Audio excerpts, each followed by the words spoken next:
সুপ্রিয় দর্শক, আসসালামু আলাইকুম। যুদ্ধাবস্থায় পাকিস্তানে রিশাদ নাহিদ, গভীর উদ্বেগে বিসিবি।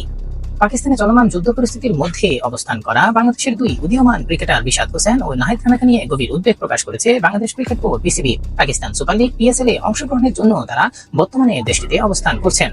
সাম্প্রতিক এক ঘটনায় পাকিস্তানের 6টি শহরে হামলা চালিয়েছে ভারত, যার ফলে দুই দেশের মধ্যে চরম সীমান্ত উত্তেজনা বিরাজ করছে। ইতিমধ্যে এই সংঘাতে 8 জন নিহত এবং 35 জন আহত হওয়ার খবর পাওয়া গেছে।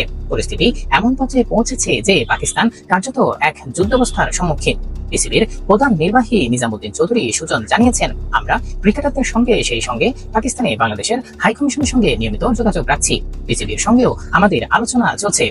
আপাতত রিশাদ ও নাহিদ নিরাপদে রয়েছেন, তবে পরিস্থিতি দ্রুত পরিবর্তন হচ্ছে, তাই আমরা দুশ্চিন্তায় রয়েছি।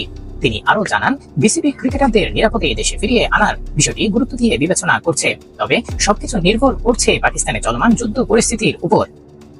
এদিকে চলতি মাসের শেষে পাকিস্তান সফরে বাংলাদেশের 5 ম্যাচের টি-20 সিরিজ নিয়েও তৈরি হয়েছে অনিশ্চয়তা। যদিও জাতীয় দলের প্রস্তুতি মিরপুরে ইতিমধ্যেই শুরু হয়েছে, বর্তমান নিরাপত্তা পরিস্থিতি সেই সফর নিয়ে নতুন করে প্রশ্ন তুলছে।